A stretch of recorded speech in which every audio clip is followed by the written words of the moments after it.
falei, uma coisa que era muito importante, que estava no cenário de fundo da redução de danos, era evitar a prisão dos usuários, todo mundo concorda.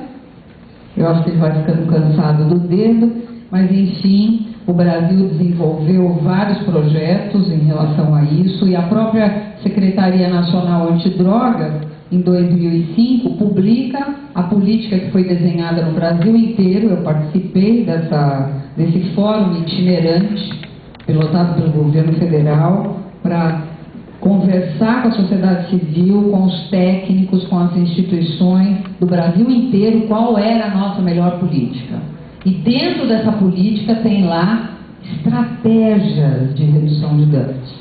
Quando for possível de ser aplicado, significa o quê? Evidência, que é a necessidade de aplicar, como foi no Porto de Santos, naquele momento, segmento e avaliação dos resultados. Senão, não dá para aplicar. Se a gente não tiver todo esse conhecimento, imaginar, misturar, sobrepor, a gente não vai conseguir entender o que a gente está fazendo. E aí quem paga a conta é o paciente. E a sociedade, né? A sociedade paga a mesma conta. O paciente não melhora e o dinheiro público é gasto com más práticas, ao invés de boas práticas. Então nós temos vários programas que estão aí citados. Foi feita uma conferência de redução de danos aqui no Brasil e, sem a menor dúvida, nos primeiros anos os resultados foram interessantes. Diminuiu a contaminação por HIV nos usuários de drogas injetáveis no Brasil também. E acho que isso que é interessante, né? Isso está lá, são trabalhos que estão publicados no Ministério da Saúde, no site. Nos outros países, quando eles instalaram essas estratégias, com exceção do uso regular, daquelas clínicas que eu falei lá de 1920, as demais estratégias, houve também uma diminuição na contaminação por hepatite B, né, que foi a epidemia que a gente viveu. Agora a gente vive a hepatite C, né, a epidemia da hepatite C, e AIDS. Houve diminuição da contaminação, mas rapidamente esse número aumentou. Houve um impacto com a estratégia e depois esse número voltou a aumentar. Qual que será que é a explicação, né, que nos ajuda a entender esse cenário? Né, diminuiu, né, troquei seringa, fiz busca ativa, substituí por metadona, então diminuiu a contaminação. E daqui a pouco isso começa a aumentar outra vez, né? Como está hoje, né? O que será que está por trás? Simplesmente o não tratamento da dependência. Simplesmente o não tratamento da dependência, a manutenção da doença de base. Porque, infelizmente, o acesso a bons tratamentos para dependência, aqui no Brasil e no mundo, é muito novo. Mesmo na Inglaterra, nos Estados Unidos, está lá, 1980, novas farmacologias propostas para dependência, novos modelos propostos. A gente sabe pouco dessa doença complexa. E aí é lógico que uma medida como essa, até simples demais, faria com que diminuísse a pontinha do iceberg, mas não cuidaria de tudo que está embaixo, que é o tratamento da dependência. Hoje, muito melhor os nossos níveis, né, de efetividade do que há 50 anos atrás. Para vocês terem ideia, hoje, tratamento de dependência de crack em países desenvolvidos, a taxa de efetividade é 50%. Aqui no Brasil a gente não consegue nem 10%. O paciente parece que entra e sai, que nem porta giratória do carro. É a nossa realidade, nós vamos ter que entender por quê. Porque outros países que aplicaram o tratamento da dependência colhem resultados muito bons em relação à efetividade, como de uma doença crônica. Nós estamos falando de uma doença crônica, recorrente, como diabetes, hipertensão, entre outras. E que tem a mesma efetividade que essa que eu falei, 40% a 50% de efetividade dos tratamentos hoje no mundo. Doença crônica, dependência. Então, ter melhorado e depois ter agravado de novo a situação com as estratégias de redução de danos, nos diz que nós temos mais o que fazer. E vamos fazer, né? Vamos ver o que mais a gente tem que fazer. Então, esses são os mesmos dados, e eu acho que a confusão está no conceito. Se a gente puder separar os conceitos, tratamento de dependência é atingir a abstinência. E não significa que o indivíduo vai entrar e tem que ficar abstinente hoje à tarde, nem amanhã de manhã. Ele vai entrar, vai ter a sua investigação aprofundada no tratamento da dependência. A gente nunca trabalhou com abstinência como tudo ou nada, em nenhum momento do tratamento da dependência de droga. Mas significa sim que o tratamento tem muito mais a fazer, porque ele vai ter que fazer um projeto terapêutico individualizado. E que às vezes, se esse indivíduo usa droga injetável e eu conseguir atingir esse indivíduo, ele vai ter que mudar a via de administração. Seja porque no começo eu vou dar seringa, seja porque depois eu vou dar metadona, o que seja baseado em evidência. Seja porque ele vai ter que ser internado, porque senão ele vai morrer. Então acho que a gente tem que pegar os conceitos e debater e não fazer de tudo redução de danos, né? Lei seca não é redução de danos.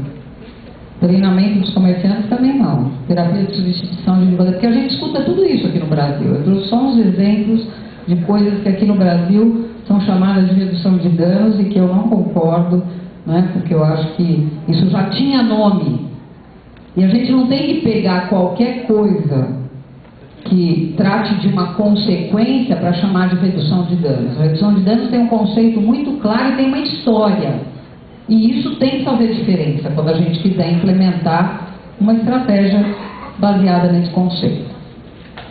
Os resultados foram limitados, a gente já tem a avaliação da Organização Mundial de Saúde, né, que já publicou claramente isso, né, que os resultados são limitados, como eu disse, hoje não diminuiu mais a mortalidade, não diminuiu a contaminação do HIV e de outras doenças, nós voltamos para o patamar anterior.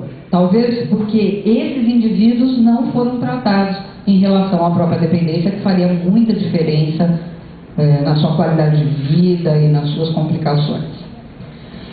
O ano passado, a gente teve acesso a esse livro, que traz todas as consequências nefastas da redução de danos. E vocês podem ler o inteiro, né? Está aqui a referência. Eu vou deixar essa aula, né? Eu acho que o fórum vai disponibilizar a aula no site, né, Ludmila? Tá, porque vai estar aí, pode copiar. Porque eu acho que todo mundo tem que ler esse livro. Porque aqui tem todas as complicações das estratégias de redução de danos, e aqui eu nem estou falando só de estratégia, porque o Reino Unido adotou uma política de redução de danos, que hoje eles não falam mais. Nem de estratégia, nem de política, porque eles descriminalizaram o uso da maconha em 2000. Eles seguiram nesse cenário de tolerância e descriminalização, não só de troca de seringa, de estratégias de prevenção. Então, mudou tudo.